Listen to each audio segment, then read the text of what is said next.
So how long you been here again? I've been here. I came here in 2018. Okay. Yeah. Was it a shock for you when you got here, or was it pretty much what you had? So it wasn't a shock, or was it? You had you done your research or what? I had. So before I had moved here, like I'm probably military too. So I was That's like, right. I was Navy, like, right? Navy. Okay. So I'm currently in the reserves. And I did some research and I was like, okay, I know they got a base there. Because I wasn't sure if I still, in the event that I didn't want to do policing anymore, right? Yeah, Just have some options, right? So you're doing all the planning then? I'm doing all the planning. Okay. Yeah, and I knew they ain't had no state tax, so I looked that up, and they was like, no state tax, and I was like, okay. And I just was telling myself, well, I heard Texas is much cheaper, so Is it? When I first moved here, it was. Okay. But now I kind of feel like with inflation, it's like just about the same thing.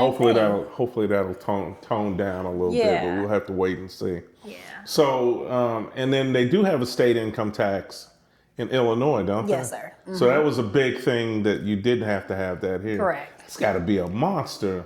Filing taxes, federal and state. Yes, sir. Yeah. Yeah, it's a lot of everything in Illinois. Okay. You It's a lot Chicago of PD, fees. what, 5 years? Yes, sir. What did you do in Chicago PD? A little bit of everything. So, of course, I was on the street, and then before I left, I became the FTO, so I was a field training officer. So I got to train the new police officers as they came in. Decide whether they get to stay on the street or get cut. Or Did you cut any of them? I didn't have any people that were just like horrible. Yeah. Because I know it's important to give people a chance because it's it's new to them. It's new. Yeah. They got to get used to it. Yeah. What was the perspective? Liseht, is it Liseht? Liseht. Liseht. Okay. Why do I put an H in there? Because it is an H, but the H is silent. Yeah. Okay. Well, Liseht, what was your perspective on policing before you joined the police department? What did you think of police officers? So I grew up in Chicago, Okay. right? So my experience with police officers there was like hit and miss. Growing up, I saw a lot of just violations of the law, violations of civil rights, right? So in Chicago, almost like each neighborhood is its own precinct, right? It's a different department. And I grew up where my whole precinct for my mom's house, most of them went to jail. Literally, almost the whole precinct went to jail for everything from gang banging to money laundering to fake evidence, and it was just like I saw a lot of negativity. So, and of course, you also know that there's good police officers, right? Yeah. So that's one of the things that made me become a police officer. Okay. I felt like we were totally underrepresented in the Black community, so I just wanted to, be that good officer, that positive officer. You turned into that good officer too. Huh? Yes, sir. Yeah. Man, and when I was recruiting in Chicago, you're right, the neighborhoods are different because I brought some young officers with me. We're in suit and tie. Of course, we're armed up, and we're going, when I come into a city, I've already got a list of places I want to go to. Usually colleges, military installations, and I'm usually invited to do the meet and greet, to do public speaking. The young officers I was with, we were in our rental car and we were like, man, what's the zoning like there? I mean, it's just different, isn't it? Yes, it is. I think Chicago reminded me of when we compared it downtown Chicago. I was like, this is 10 downtown Dallases. Right. As big as it was. Yeah. So when you came into policing, what was your perspective then? I mean, what did you think about the officers you worked with? Hardworking, good to go, what? Various different officers. Like I've had some amazing experiences and I had some horrible ones. Yeah. Right. So my first experience as a police officer, I went to. So when you're in training, they make sure you do 3 different. It's 3 phases. months. Yeah, it's 3 different phases, but they make sure you do it in 3 totally different neighborhoods as well. Yeah. So with that being said, I, work everywhere from Inglewood to like up north where it's really nice. Yeah. So just seeing how it was handled. But one thing that I realized working in the inner cities, in the poorer neighborhoods, right, was that you had a lot of white officers working in those neighborhoods. Did right? they appreciate working in the neighborhood? Actually, they wanted to, right? Because I felt like they felt like it gave them the experience they wanted for Street cred. Street cred. Yeah. Right. And I quickly saw the difference of how some people police in different areas. So like for instance, when I was up north, working with a different demographic of people. Yeah. You get a 19-year-old that's been drinking, and it's more like, oh, listen, we're gonna take you home. Exactly. Yeah. But in the hood, it's more like they're trying to hit them with everything in the book. Before they put them. Yeah, they going to jail. They're not getting a ride home. Yeah. It's like their whole future is going to be destroyed, right? But up north, it's literally, listen, call your mom, and now I'm gonna give you a ride home today. Today's your lucky day. I mean, how did that make you feel when you see that, though? Does it piss you off? I mean, does it? It did piss me off because, for one, it showed that I feel like everybody needs to be held accountable. Exactly. Yeah. But also, just like without being biased, right? Yeah. I know that there are some situations where, like, for instance, it's not like, oh, I'm like just knocked out drunk, right? Yeah. So my brother was killed by a drunk driver, so of course, like I'm big on things like that. Okay. But it's situations where this kid might not even be drunk. He just got what looks like it. Exactly. Right? Yeah. It's just some liquor in the car, right? Yeah. It's not on his breath. Yeah. But we just gonna hit them all, right?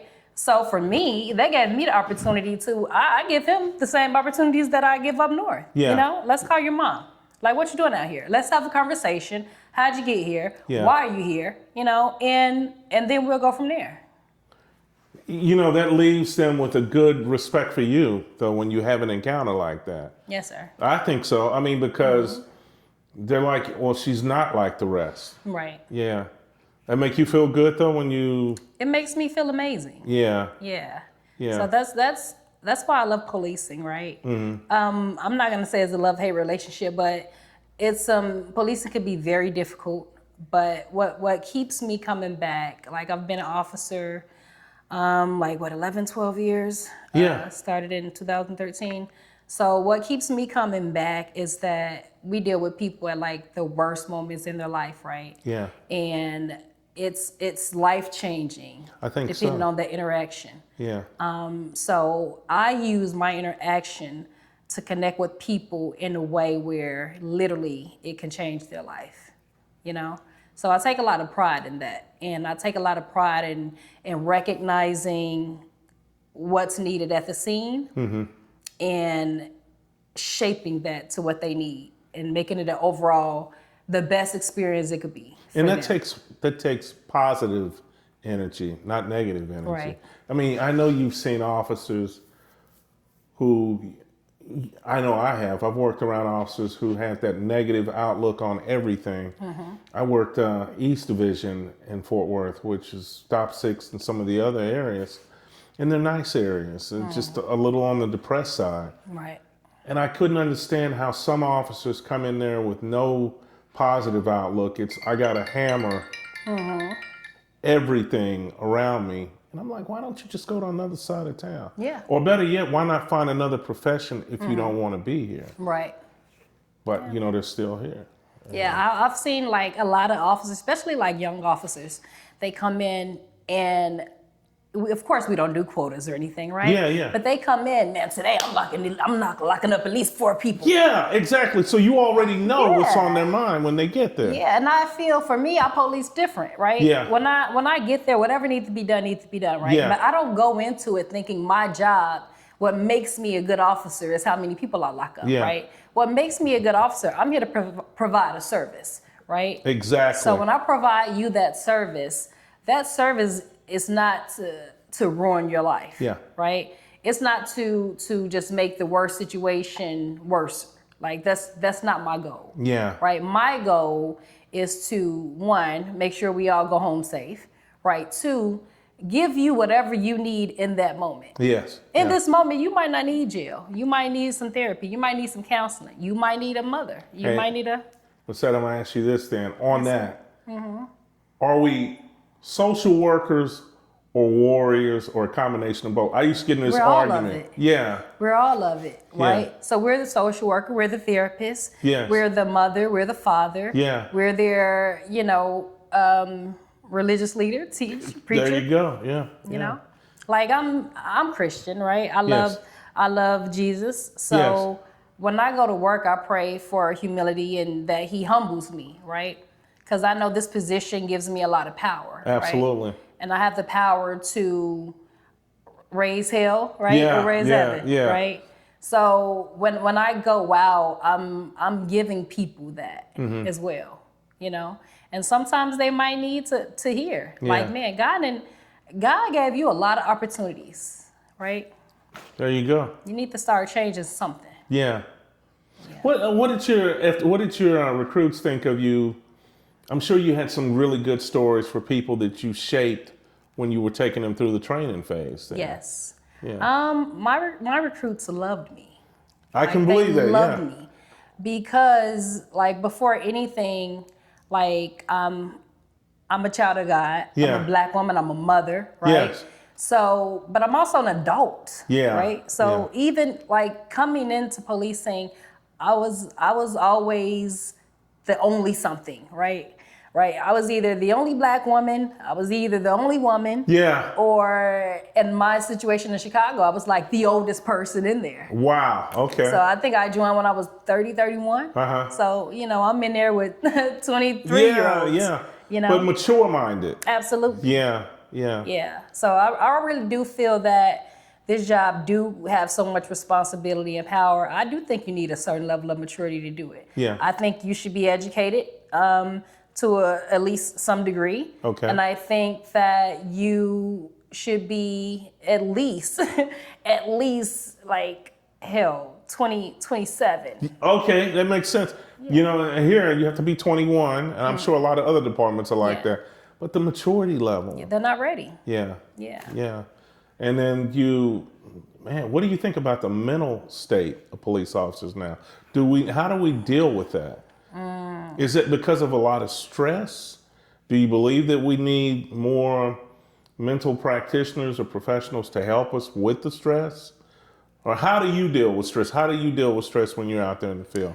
You work out? What do you run? What? I do. So what I have noticed for officers, especially like in different departments. Yeah. Because overall policing, right? We no matter where you are, it's policing, right? Yeah, You're gonna see a lot of death. You're gonna see a lot of horrible things, right? Yeah. But I noticed that when I was in Chicago, man, it's vastly different, right? We have officers, and I know it's a bigger department, but like suicide is almost like a common thing, right? So a few times a month, you have officers killing themselves. Wow. A few times a month, you just have bad accidents, bad domestic situations. Yeah. Everything you can think of, right? And that's in careers too. Yes, and I think it's different depending on areas because of what we deal with. Yeah. Like in Chicago and here, when I was in Chicago, I was getting, like, there's days I had 3-4 dead kids. Yeah. In a day. Wow. In one day. Yeah. So you, as an officer, you never get to take a break, right? Yeah. So what they're asking us to do as far as managing our emotions, right? You have to have the ability to go from, hey, my cat's in a tree. There you go. Yeah. To a person that's now trying to take your life. Yeah. Right? Now you go to that call and now you're high. Okay, I just survived. Yeah. Right? Right back down to just a couple that's been arguing, right? And you got to regulate each emotion because, you just almost fought for your life, right? Yeah, Here. yeah. So now... That takes a toll on you, doesn't it? It takes a toll. Yeah. And you have to have a different type of a self-regulation pretty much. Yeah. Right? And then now, if you do have to handle a situation, you have to, if there is a situation where you are fighting for your life. Yes. you still have standards that you have to fight for your life within. That's true. You know? That's true. So now that you are trying to take my life, you know, and now the fight is on, Yeah. right? At this moment, right, you might have just dropped the gun and now you're no longer the threat of, you know, of a weapon involved, Yes, right? Or yes. maybe the distance separated. Absolutely. So now I have to go from fighting for my life to, okay, he's no longer this type of deadly threat. Yeah. And if I use the wrong force, I'm going to be in jail forever. Absolutely. Absolutely. Right. Well, that it's a takes me lot. to this. What do you think of the body cams? What do you think of the technology for police officers? Good thing, bad thing? Helps us love it. both? I love it. It helps us both. I'm a big fan of it. Okay. Because it keeps us accountable. Yeah. Right.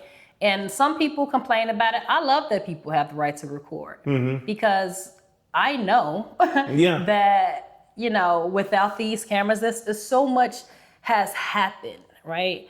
And especially in neighborhoods where officers feel that, you know, they're not gonna complain. Nobody's gonna believe them. Like these things that we see have been happening for years. It's right? just now that we're just catching them. That's it. Yeah. They're just being Exposed. exposed. Yeah, That's it. yeah. So I love that fact. One, for the community. Yeah. And then two, you get to review yourself and see what could I have done better. You know? Yeah. Man, did I sound like I Constantly had game attitude? planning. What could I do on the next Absolutely. call like this? And Yes. yeah, what did I do wrong on this call? What could I have done better, like you said? Yes, sir. What'd your family think of you joining the police department? Chicago PD?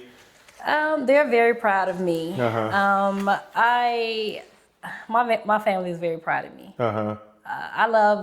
They're what keeps me grounded and motivated. Yeah. So it's very important for me to, and I know it sounds cliche. No. Like I leave work at work, right? It's Yeah. like you're always a police officer, right? Yeah. But I make sure that even that in the military, you know, Yeah. some military people that come home and try to run their kids like they're Marines. You know, I think it's very important for me, for my family first to know I'm still me, Yeah. right? So you're authentic. I'm Just- authentic. Yeah, stay authentic. I mean, Yeah. wow. Your kids, how many kids you got? I have two. Are they near adults now? They are. So I have a 23-year-old and a 21-year-old. Wow. How did they feel about their mom being a cop? They loved it, especially like, you know, when we were back in Chicago, I got to work at their school. Oh, yeah, And yeah, I yeah. got to be like the little security school officer. Uh-huh. I'll do it part-time. They were very proud, but sometimes, especially my son. So my son sometimes could see it as, I feel like everything you kind of negative about everything. Oh, yeah. You know, but it's Went not, through that myself, but yeah, I understand. Yeah, It's yeah. not negative. It's just reality, Yeah, right? yeah. So when you the things that you don't see, I see, Yes. right? So when I'm telling you, if you're going to somebody's house, you know, make sure you're aware of this, that, and that. Yeah, The keep your worst head can on the happen. swivel and bib.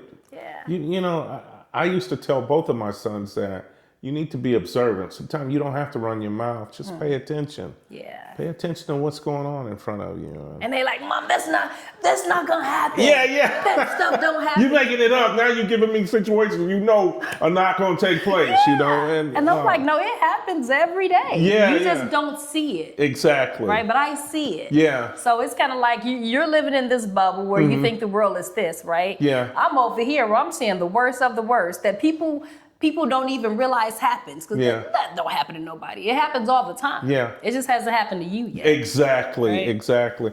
Well, let's get into this then. Community policing. Are you a big fan of that? Absolutely. And why? I mean, I'm a big fan of it, but I definitely believe that we are the community and the community is us, Yeah. right?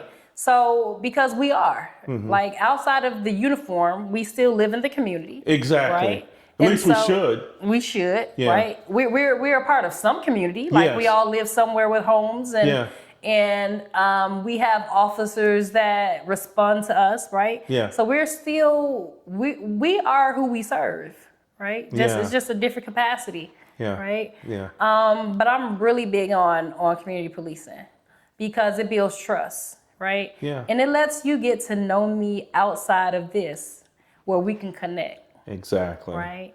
Yeah. So I actually have been the community resource officer for a few years.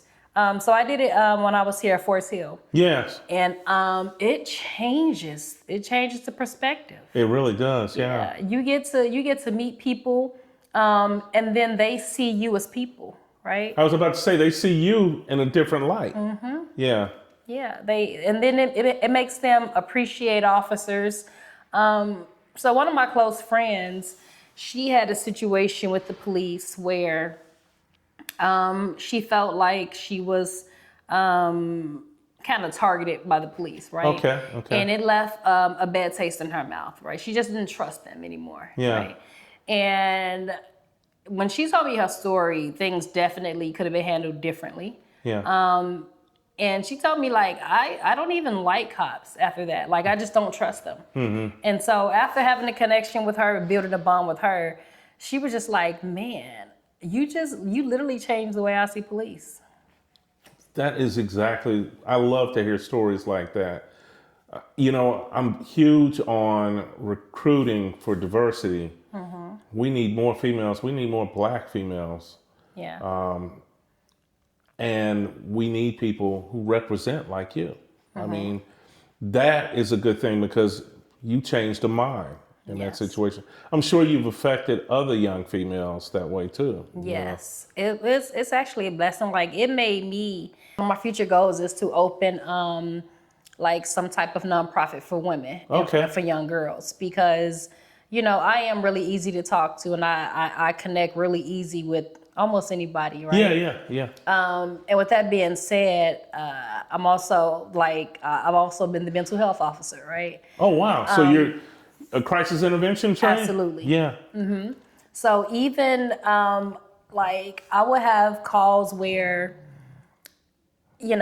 everybody in the department is having such a hard time with this person we arrested. Yeah. They won't stop doing this. I need somebody to transport them.